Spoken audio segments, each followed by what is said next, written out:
जैसे तू है पास मेरे, तेरे पास मैं, जैसे शामों के सवेरे तेरे पास मैं, जैसे कागज पे कोई नज़्म लिखे भूले से कोई कसम, जैसे पानी पास प्यासे तेरे पास मैं,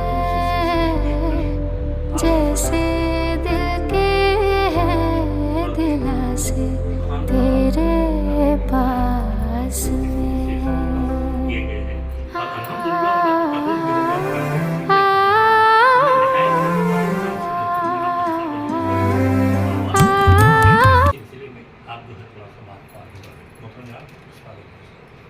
बिस्मिल्लाहिर्रहमानिर्रहीम।